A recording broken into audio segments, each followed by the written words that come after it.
नमस्कार, मैं हूं श्रद्धा। आप देख रहे हैं भारत एक्सप्रेस। छत्तीसगढ़ में नक्सलियों के खिलाफ सबसे बड़ा ऑपरेशन चल रहा है। सुरक्षा बलों ने नक्सलवाद के सफाए के लिए सिर पर कफन बांध लिया है। सुकमा मुठभेड़ में वीर जवानों ने 17 नक्सलियों को मिट्टी में मिला दिया। भारी मात्रा में विस्फोट हथियार भी बरामद हुए हैं।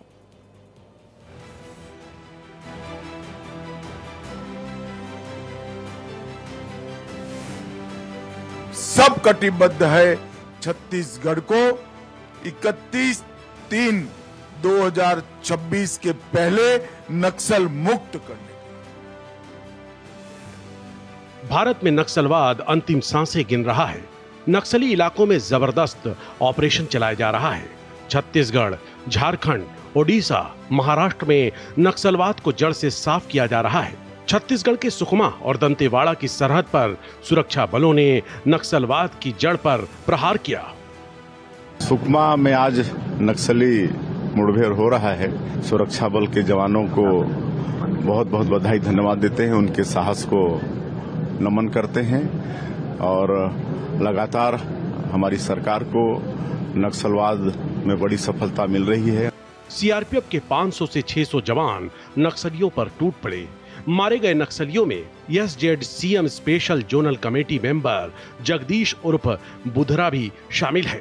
इस ऑपरेशन से ये साफ है कि अगले 12 महीने में नक्सलवाद अतीत बन जाएगा, चाहे इसके लिए कोई भी कड़े कदम क्यों न उठाना पड़े। इस बहादुरी और वीरता से हमारे सुरक्षा बल के जवान काम कर रहे हैं, तो निश्चित रूप से हम उस दिशा में बहुत तेज गति से आगे बढ़ रहे हैं। जब मार्च 2026 तक बस्तर से सशस्त्र नक्सलवाद पूरी तरह से समाप्त हो जाएगा। 2014 के बाद से नक्सलवाद रसातल में जा रहा है। कई इनामी नक्सली ढेर हो चुके हैं या मेन स्ट्रीम में लौट आए हैं। अब नक्सलवाद का भारत से मिटना तय है, क्योंकि ये मोदी सरकार का मिशन भी है और प्रण भी। Bureau report, Bharat express. तो छत्तीसगढ़ में नक्सलवाद का खात्मा लगातार हो रहे ऑपरेशन से अब जो नक्सली हैं उनको ढेर किया जा रहा है और कई ऐसे नक्सली हैं जो खुद सरेंडर भी कर रहे हैं। यानी कि 2026 मार्च तक नक्सलवाद का खात्मा होकर रहेगा, ऐसा सरकार का भी कहना है। हमारे साथ हमारे मेहमान भी जुड़ेंगे और फिलहाल हमारे साथ जुड़े हैं डॉक्टर पीके मिश्रा, पूर्व एडिशनल डीजीपी हैं बीएसएफ से, हमारे साथ जुड़ चुके हैं। बहुत बहुत स्वागत है सर आपका। और ये बधाई दूंगी क्योंकि जिस तरीके से ये जॉइंट ऑपरेशन चल रहा है और नक्सलवाद के खात्मे की तरफ ये कदम लगातार बढ़ रहे हैं।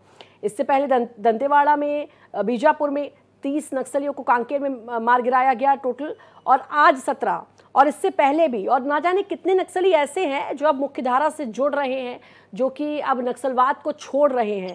तो ये मुझे लगता है कि बहुत ही पॉजिटिव मूवमेंट। और क्या वाकई में अब इसके बाद हम कह सकेंगे 2026 में कि नक्सलवाद अब अतीत बन चुका है? श्रद्धा, बहुत अच्छा क्वेश्चन आपने पूछा हूँ। अमित शाह जी जो स्टेटमेंट दिए थे कि 31 मार्च 2026, ये तो बहुत दूर है। जैसे छत्तीसगढ़ में ऑपरेशन एंटी नक्सल ऑपरेशन चल रहा है, जैसे हमारा सिक्योरिटी फोर्सेस का कोऑर्डिनेटेड कम्युनिकेशन का ऑपरेशन चल रहा है, और जिस तरीके से आज इनफैक्ट इस साल में 132 नक्सलाइट्स ढेर हो चुके हैं, और जिस तरीके से आज सुबह 16 नक्सलाइट्स मारे गए और एक AK-47 SLR, INSAS 303 improvised explosive devices और काफी शॉर्ट गन्स उनसे बरामद किया गया। इससे पता लग रहा है कि छत्तीसगढ़ तो अक्टूबर तक नक्सल मुक्त हो जाएगा। इससे कोई कमी नहीं है।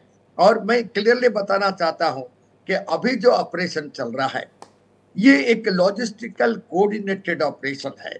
अमित शाह जी क्लियरली बताएंगे, छत्तीसगढ़ स्टेट बढ़ के आया हुआ है। जो सरेंडर पॉलिसी है इतनी अच्छा है, ताकि ना कि जो सरेंडर करेगा नक्सलाइट्स, उनका रखरखाव किया जाएगा, उनको नौकरी दिया जाएगा, लेकिन उनका फैमिलीज को भी लुक आफ्टर किया जाएगा, उनको मुख्य धारा में आने के लिए। और मैं बताना चाहता हूँ, मैं नरसिंहपुर और कांकेर, तुलसीडोगरी, दंतेवाड़ा और सुकमा, मैं इस एरिया को विजिट कर चुका हूँ। 10 साल पहले भी गया था, अभी भी गया हूँ। और जिस तरीके से डेवलपमेंट हुआ है, जो विकास हुआ है, नंबर 1 2 कम्युनिकेशन का विकास, रोड कम्युनिकेशन, वायरलेस कम्युनिकेशन, दोनों का विकास, और साथ में जो बस्तर है, सुकमा है, दांतीवाड़ा है, बीजापुर है, वहां पर जो उनका गढ़ था, अब वह गढ़ के अंदर आप हमारा देखेंगे सिक्योरिटी फोर्सेस का एसओजी, सिक्योरिटी ऑपरेशन बेसिस और कंपनी ऑपरेटेड बेसिस हम उसमें बना चुके हैं। कम से कम 40 नया कैंप उसके अंदर बन चुका है।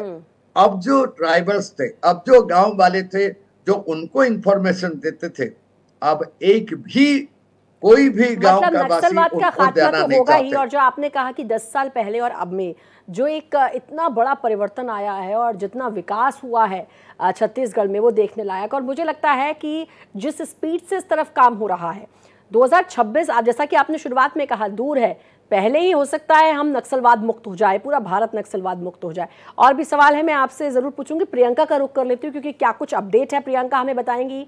प्रियंका, बात नक्सलवाद की और छत्तीसगढ़ इससे बिल्कुल अछूता नहीं था, लेकिन अब जो लगातार जब आपकी और हमारी बात होती है और आप खबर भेजती हैं तो उसमें नक्सलियों के खात्मे, नक्सली ढेर, नक्सलियों ने सरेंडर किया, ऐसी खबरें आती हैं, तो मुझे लगता है ये बहुत बड़ा परिवर्तन छत्तीसगढ़ में हो रहा है। क्या डबल इंजन की सरकार होने के जरिए इस तरह की जो एक मुहिम चलाई जा रही है सफलतापूर्वक की जा रही है? बिल्कुल सही बात है कि डबल इंजन की सरकार होने का फायदा सीधे सीधे छत्तीसगढ़ के बस्तर के उन अंदरूनी जिलों को मिल रहा है जो पिछले कई दशकों से नक्सल प्रभावित रहे, जहां खून बहते हुए देखा है हमने, लाशें गिन नहीं पाते थे, इतनी हत्याएं नक्सलियों ने वहां की है। एक समय ये भी था जब यूपीए की सरकार थी केंद्र में और यहाँ रमन सिंह मुख्यमंत्री हुआ करते थे और वो गुहार लगाते थे कई इलाकों के लिए कि नक्सल प्रभावित जिले घोषित कर दिया जाए, नक्सल प्रभावित इलाके मान लिए जाए, मदद दी जाए, ज्वाइंट ऑपरेशन चलाए जाए। लेकिन वो बातें कई बार अनसुनी कर देती थी केंद्र सरकार। तो ये मान सकते हैं हम, क्योंकि हमने वो दौर भी देखा है। तो आज डबल इंजन की सरकार होने के कारण कम से कम जो नक्सलवाद है उस पर कड़ा प्रहार हो रहा है। आज सुकमा में जो एनकाउंटर हुआ, आप सोचिए जिस जगह पे एनकाउंटर हुआ, जिन पहाड़ों पे एनकाउंटर हुआ, वहां वो नक्सलियों का बेस कैंप माना जाता है उस इलाके का। वो नक्सलियों की सबसे सुरक्षित पनाहगाह मानी जाती रही है। वहां नहीं घुस पाती थी पहले फोर्स, लेकिन अब आप देखिए कि फोर्स नक्सलियों को उनके गढ़ में घुस के मार रही है। 17 नक्सली मारे गए। सबसे बड़ी बात, जगदीश मारा गया, 25 लाख का इनामी था, पिछले कई सालों से मोस्ट वांटेड नक्सली था, कई सारी नक्सल घटनाओं का मास्टरमाइंड था। और आज जो 17 नक्सली शव बरामद हुए, आप देखिए 11 इसमें महिला नक्सली है। महिलाओं का ब्रेन वॉश करके उन्हें भी नक्सली बना देना और उनको अंदर जंगलों में बंदूकें थमा देना एक बहुत काला अध्याय रहा है छत्तीसगढ़ का। लेकिन अब ऐसा लगता है कि छत्तीसगढ़ के खाते में, बस्तर के खाते में सुनहरे पन्ने भी दर्ज किए जाएंगे। बिल्कुल, बहुत खूबसूरत तरीके से आपने कहा कि एक काला अध्याय रहा, लेकिन अब सुनहरे पन्ने जो हैं वो छत्तीसगढ़ के, अब ये इतिहास जब बनेगा तो ये सुनहरे पन्ने दर्ज हो जाएंगे। और हम इसकी बात करेंगे कि नक्सलवाद तो था, जो मैंने पहले भी कहा कि अतीत में आ जाएगा ये, लेकिन अब नक्सलवाद नहीं है, क्योंकि हम यही देखते थे और हम तो रोजाना खबरें पढ़ते हैं। जब भी छत्तीसगढ़ की खबर पढ़ो तो यही पढ़ना होता था कि नक्सलियों का हमला, नक्सलियों ने एम्बुश लगाया, इस तरह की खबरें, वो तब आम खबरें हो गई थी। और अब जो खबरें आ रही हैं कि नक्सलवाद का खात्मा, इतने नक्सली ढेर, ये एक बहुत बड़ा परिवर्तन हमें तो पढ़ने में ही देखने को मिल रहा है। तो मुझे लगता है कि वहाँ के लोगों को कितनी सहूलियत और कितना उन्होंने राहत की सांस लेनी शुरू की होगी। अशोक कुमार, पूर्व डीजीपी, हमारे साथ जुड़ चुके हैं। अशोक जी, ये एक बड़ा परिवर्तन, नक्सलवाद का खात्मा, और जैसा कि मैंने पहले भी बात की, क्योंकि लगातार नक्सली जिस तरीके से हमला करते थे, वहाँ के आसपास के लोग अब कितना डरा हुआ महसूस करते थे। आए दिन किसी को भी किडनैप कर लेना, आए दिन किसी को भी मार देना, सिर्फ अपना वर्चस्व दिखाने के लिए। अब वो सब नहीं हो पाएगा। मुझे लगता है कि बहुत प्रेशर तो नक्सलियों पर अब हो गया है, इसीलिए या तो खात्मा या फिर अब वो खुद सरेंडर भी कर रहे हैं। देखिए, मैं कहूंगा कि 2010 का एक वो समय था जब नक्सलियों ने दांतेवाड़ा में 76 सीआरपीएफ के जवानों की एम्बुश लगा करके हत्या कर दी थी। और वो टाइम तत्कालीन प्रधानमंत्री जी ने कहा था कि भारत की आंतरिक सुरक्षा की सबसे बड़ी चुनौती है नक्सलवाद। और पिछले 10 सालों में 2014 के बाद से जितना कंसंट्रेटेड एफर्ट हुआ है नक्सलवाद पे, जितना कठोर प्रहार हुआ है, और एक तरफा नहीं, कई तरफा, चौतरफा प्रहार है। ये जो रिजल्ट आ रहे हैं, हम किसी एक सिंगल चीज को इसका वो नहीं दे सकते हैं क्रेडिट, क्योंकि यहाँ डेवलपमेंटल स्ट्रेटजी साथ साथ चली है और सिक्योरिटी स्ट्रेटजी साथ साथ चली है। क्योंकि हमें सिक्योरिटी स्ट्रेटजी में भी वीक नहीं होना है, अपने को स्ट्रॉन्ग बनाना है, थानों को स्ट्रॉन्ग बनाना है। एक टाइम था नक्सली लोग सड़क नहीं बनने देते थे, संचार व्यवस्थाओं को गांव-गांव तक नहीं पहुंचने देते थे, इसलिए उनका उस क्षेत्र में कब्जा, बिल्कुल बहुत बड़ा बैरियर का काम। ये सारी चीजें जब एक साथ पैरेलली चली हैं, हेलो जी जी, आपकी आवाज कट गई। मैं कह रहा था जब ये सारी चीजें पैरेलली चली हैं तो जाकर के परिणाम आए हैं, और अब वो समय है कि माननीय गृह मंत्री महोदय ने कहा है कि नक्सलवाद इस वर्ष पूरे देश से खत्म कर देंगे। ऑलमोस्ट मतलब कभी जो पशुपति टू तिरुपति बोलते थे वो रेड कॉरिडोर हो गया था, वो सब खात्मे के कगार पे। जब उसका हेडक्वार्टर में भी जो है फाइनली जो सुरक्षा बलों ने वो मारी मतलब एनकाउंटर किए हैं, तो मेरे हिसाब से अब नक्सलवाद सच में खात्मे की तरफ है। बिल्कुल, यानी कि ये बहुत जो आपने कहा कि सच में खात्मे की तरफ है, और ये खात्मे की वजह से ये सोचना होगा कि कितने बड़ी राहत ना सिर्फ छत्तीसगढ़ को या नक्सल प्रभावित जो इलाके हैं उनको, पूरे देश को एक बहुत बड़ी राहत मिलने जा रही है। और जैसा कि आपने याद दिलाया कि 2010 76 जो जवान थे उसमें शहीद हुए थे, और किस तरीके से मतलब कोई खौफ नहीं था नक्सलियों को। वो खबर जब ब्रेक की थी मुझे याद है कि हर कोई शहर गया था, और अगले दिन जब शहीद आए थे जितने भी जवान थे तो पूरा देश हिला हुआ था। लेकिन मुझे लगता है कि अब नक्सलवाद खात्मे की तरफ है, और वो तमाम बदले भी पूरे किए गए हैं जो जवान जो शहीद हुए थे। प्रियंका, आपका फिर से मैं रुख करती रहूंगी। बहुत बहुत शुक्रिया आपका तमाम अपडेट्स के लिए।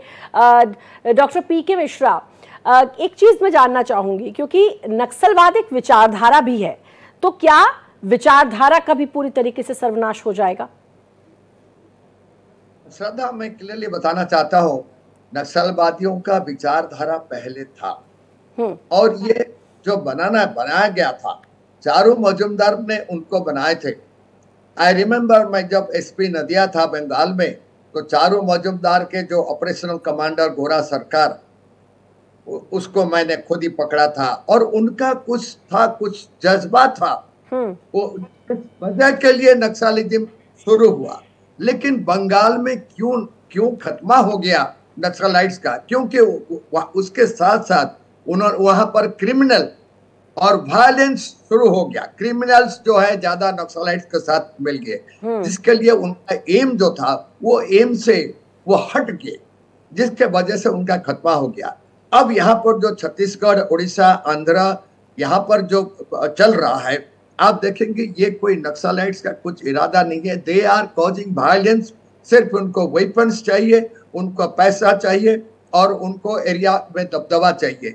ये चीज जो है वो खत्मे तरफ जा रहे हैं। और मैं बताना चाहता हूँ, जिस तरीके से इंटरस्टेट कोऑर्डिनेटेड ऑपरेशन हो रहा है, अब जब ये हुआ था, आपने अभी बताए थे 30 नक्सलाइट्स का डेथ हुआ था उड़ीसा और छत्तीसगढ़ बॉर्डर में।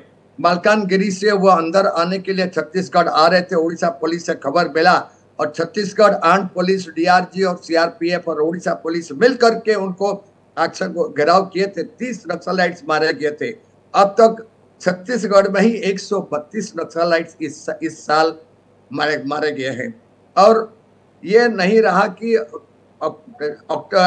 मार्च 26 ये नहीं है। मेरे को जो पता लगता है, जिस तरीके से छत्तीसगढ़ अपना सरेंडर पॉलिसी बनाया है, जिस तरीके से डेवलपमेंट हुआ है, सुकमा हो, बीजापुर हो, सरंडा हो, या पूरा नक्सल एरिया का हो, और जिस तरीके से वहां पर जो है जो हेल्थ का डेवलपमेंट, कम्युनिकेशन का डेवलपमेंट, एजुकेशन का डेवलपमेंट, ये जितने वहां पर हुआ है, इससे पता लगता है कि नक्सलाइट्स जो है मच बिफोर अक्टूबर नवंबर 2025 में ही छत्तीसगढ़ नक्सलाइट्स मुक्त होगा ही होगा। और पर्टिकुलरली ये जो ऑपरेशन हुआ करलापरा एरिया में, जो अभी सुकमा और दंतेवाड़ा, उसमें देखिए कि इंफॉर्मेशन कैसे इंफॉर्मेशन मिला, pin point information security forces को मिला, और जिस तरीके से उन्होंने उसको घेराव किए थे कल रात को, और सुबह 6 बजे, सुबह 5 से 6 बजे के बीच में उनका कांटेक्ट हुआ उनके साथ, और दोनों तरफ से फायरिंग शुरू हो गया। और प्रॉब्लम यह रहा कि वो कहीं पर उन्होंने भाग के नहीं जा सके, सब के सब मारे गए। और यही है कि अभी इंटरस्टेट बॉर्डर में जो भाग जाते थे, जब वीसी शुक्ल जी को मार करके उन्होंने कांकेर से तुलसी डगरी होकर के चले गए थे मालकानगिरी उड़ीसा को, अब ये नहीं हो सकता है, क्योंकि जो डेवलपमेंट, लॉजिस्टिकल डेवलपमेंट, वार लॉजिस्टिक्स हमारे सिक्योरिटी फोर्सेस को दिया गया है, और जिस तरीके से वो कोऑर्डिनेटेड ऑपरेशन और कम्युनिकेशन उनका होता है ड्रोन से और हेलीकॉप्टर से। और दूसरा चीज है, पहले जब होता था कोई इंजोर्ड हो जाता था हमारा सिक्योरिटी जवान, उनको गाड़ी में डाल करके पता नहीं 12 घंटा 14 घंटा लगता था हॉस्पिटल जाने के लिए। कल का देखिए, कल हमारे दो जवान जख्मी हुए थे, हेलीकॉप्टर वहां पर 5 मिनट में अवेलेबल था, 5 मिनट में हेलीकॉप्टर उसको उठा करके लेके चला गया। हुआ है, कुल मिलाकर पैटर्न बहुत चेंज हुआ है, बहुत चीजें। और जो आपने कहा कि उड़ीसा, तेलंगाना की मैं बात करूं, महाराष्ट्र, गढ़चिरौली की मैं बात करूं, क्योंकि लगता हुआ है सब यहीं की तरफ रुख कर लेते थे। छत्तीसगढ़ में कांड किया नक्सलियों ने, तेलंगाना में जाकर बैठ जाते थे। तो ये सारी चीजें जो हैं इनमें बहुत बड़ा सुधार किया है और आमूलचूल परिवर्तन देखने को मिला है। अशोक जी, मैं आपसे जानना चाहूंगी, क्या पहले, क्योंकि इससे पहले भूपेश बघेल थे मुख्यमंत्री, तब भी ये कहा जाता था, गृहमंत्री भले ही अमित शाह थे, लेकिन तब भी ये कहा जाता था कि नक्सलवाद का खात्मा, लेकिन कोई ऐसा खास दिखा नहीं। कभी किसी नक्सली ने सरेंडर कर दिया तो कर दिया, तब तो 10,000 रुपए की राशि उनको दी जाती थी, मुख्यधारा से जुड़ते थे, लेकिन उसके बाद भी ऐसा नहीं दिखा। अब जब से फिर से बीजेपी की सरकार आई है, उसके बाद बहुत तेजी से इस ऑपरेशन को बढ़ता हुआ हम देख रहे हैं, और मुझे लगता है कि उसमें बहुत बड़ी सफलता, 90 सीटें हैं विधानसभा की, और उसमें भी 2 चरणों में चुनाव होता था छत्तीसगढ़ में। मुझे लगता है ये सारी चीजें अब बदलेंगी आने वाले समय में।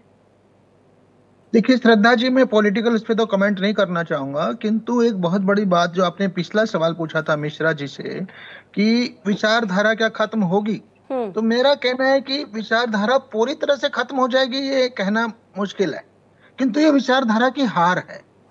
विचारधारा का कोई एक प्रकार से जो नक्सलाइट थ्योरी थी, फिलोसफी थी, उसकी डिफीट है लॉन्ग टर्म में। और एक समय था, मुझे याद है, कि जब लोगों के बीच में कहा जाता था कि लोगों के पास ऑप्शन ही नहीं है, या तो वो पुलिस चुने और या नक्सलवादियों को चुने। और क्योंकि नक्सलवादी 24 घंटे उनके आसपास रहते थे, इसलिए उनको मजबूरन नक्सलियों को चुनना पड़ता था, क्योंकि पुलिस की वहां तक पहुंच नहीं थी, उन्होंने सड़कें नहीं बनने दी, उन्होंने कम्युनिकेशन नहीं डेवलप होने दिया। तो ये अब क्लियर हो चुका है कि लोगों के मन में भी स्पष्ट हो चुका है कि जो है सरकार की जीत हुई है और नक्सलियों की हार हो चुकी है। तो विचारधारा जो है एक प्रकार से मरने के कगार पर है, पर किंतु आप जानते हैं विचारधाराएं जो होती है ना, फिर 10, 20, 30 साल बाद जाने कब उठ जाए, इसलिए मैं कहूँ 100% खत्म हो जाएगी वो नहीं, किंतु उसकी डिफीट हुई है और जबरदस्त डिफीट हुई है।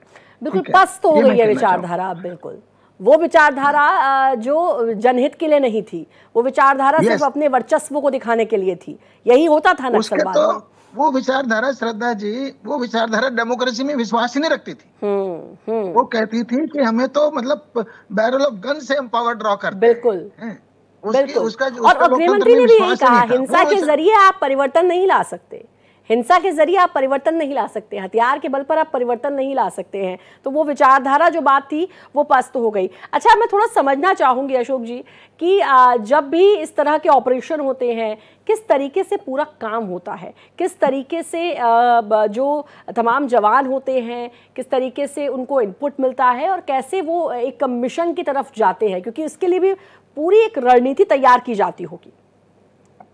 देखिए, कोई भी ऑपरेशन, उसका सबसे बड़ा बेस तो इंटेलिजेंस इनपुट होती है कि भाई कहाँ पर हैं जो विरोधी वो हैं, वो लोग कहाँ पे छुपे हुए हैं, उनकी कितनी स्ट्रेंथ है, वो हमारी इंफॉर्मेशन कितनी टू द पॉइंट है, कितनी पिन पॉइंटेड लोकेशन हमें पता है, उनका टोटल नंबर कितना है, उनके पास असला कितना है टोटल, ठीक है, वेपन्स कितने हैं, उस हिसाब से फिर ऑपरेशन प्लान होता है कि किधर से मतलब हमारा एक आउटर कॉर्डन कौन बनेगा, फिर फाइनल अटैक पार्टी कौन सी जाएगी, अगर हम ऐसा हो जाता तो एक एस्केप रूट क्या रहेगा।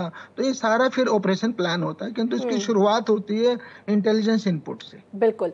Doctor PK. मिश्रा, क्योंकि अब टेक्नोलॉजी, हमने 2010 की भी बात की, अब हम 2025 में हैं, और 2010 से लेके अब तक टेक्नोलॉजी कितनी इम्प्रूव हुई है और कितने हम डिजिटल हो गए हैं। आप कहाँ हैं, आप मुझे लोकेशन भेज के बता सकते हैं कि मैं इस टाइम पर यहाँ हूँ। ये जो टेक्नोलॉजी में इजाफा हुआ है, ये बड़ा क्या सहायता इससे मिली है, बड़ा कारगर रहा इस तरीके के जो मूवमेंट है, नक्सलियों के जो मूवमेंट हैं, या उनकी आगामी क्या कुछ वो सोच रहे हैं और करने की सोच रहे हैं इसके लिए?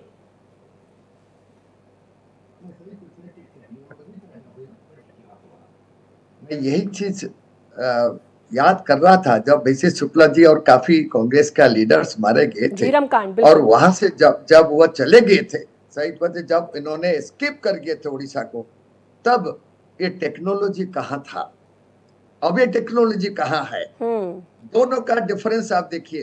तब जो है पूरी कांग्रेस का लीडर सफाया हो गए थे और ये पूरे के पूरे तमाम विड्रॉ कर गए थे, उनका विड्रॉल रूट प्लान पूरा प्लान था।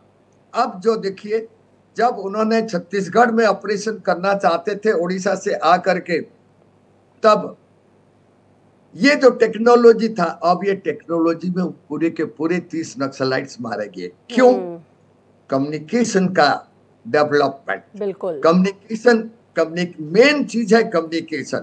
कम्युनिकेशन का डेवलपमेंट जो है, अभी कम्युनिकेशन ऑपरेशन का ड्रोन से और हेलीकॉप्टर से ले रहे हैं, ग्राउंड टू एयर कम्युनिकेशन चल रहा है। प्लस 24 आवर्स इंटर स्टेट का जो बॉर्डर है वो ड्रोन्स में निगाह रखा जाता है।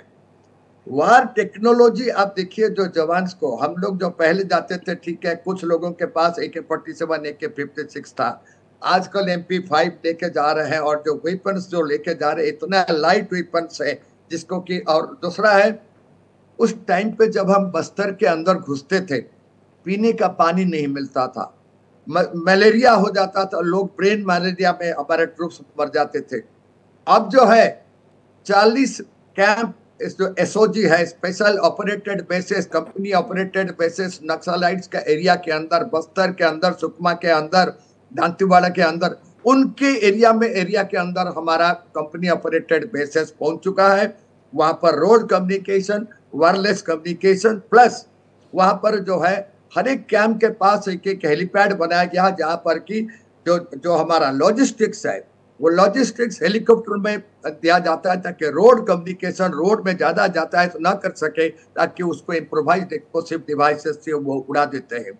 तो ये जो डेवलपमेंट हुआ है जवान्स के ऊपर, जवान्स का जो बुलेट प्रूफ जैकेट जो है, पहले जब हम बुलेट प्रूफ जैकेट लेके बॉर्डर में जाते थे, मेरे को पता है, उसका वजन लेकर के हम फंस जाते थे, उसको दौड़ नहीं सकते थे।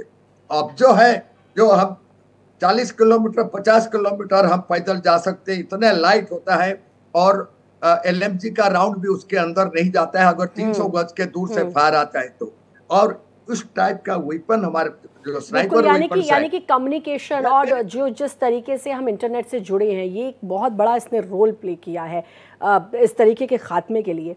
अशोक जी, मेरा सवाल आपसे है, क्योंकि फंडिंग के बिना नक्सलवाद को चला पाना, या इस तरीके के जितने भी, चाहे आतंकवाद की बात करूं, नक्सलवाद की बात कर लूं, जो बिल्कुल मुख्यधारा से अलग होते हैं और हिंसा जिनका मकसद होता है, तमाम हथियार इनके पास से बरामद होते हैं नए नए, फंडिंग के बिना तो वो बिल्कुल मुमकिन ही नहीं है।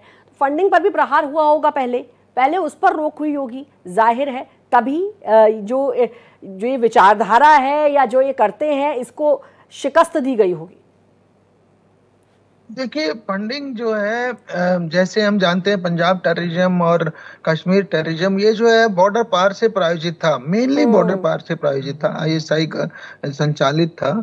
उस मामले में हम कहेंगे कि इतना ज्यादा नक्सल में उनका वो सपोर्ट तो करते हैं, कोई भी भारत में जो है राष्ट्र विरोधी जो है ना, उनको मौका मिलता तो राष्ट्र विरोधी तत्व उसका वो मौका छोड़ते नहीं है। किंतु फिर भी यहाँ पे जो फंडिंग थी, मोस्टली वो एक्सटोर्शन के थ्रू थी, मोस्टली। वैसे वेपन्स वगैरह में और कहीं ना कहीं ड्रग्स का पैसा कुछ ना कुछ पहुंचाते थे लोग इन पे, एंटी नेशनल एलिमेंट्स, बट फिर भी मोस्टली जो है लोकल जो एक्सटोर्शन करते थे ना ये लोग, उसके थ्रू थी। और मेरे विचार से उस पे भी अटैक, कड़ा प्रहार हुआ है। और जो इनके जो लोगों के जेन्युइन मुद्दे थे, सरकार ने उसको भी खत्म किया है, सिक्योरिटी फोर्सेस को स्ट्रॉन्ग किया है। और जैसा कि इन्होंने PK मिश्रा जी ने कहा, जो ड्रोन्स आए ना, उसके बाद हमारे पास रियल में एक बड़ी चीज आ गई है, क्योंकि ड्रोन से हम दूर दूर तक देख सकते हैं बिल्कुल कि कहाँ पे उनके कैंप है, कितनी संख्या है। तो वो सारा होने से कुल मिलाकर के चौतरफा प्रहार ये किया गया है, और हर जगह एक बैरियर लगाया है गवर्नमेंट ने।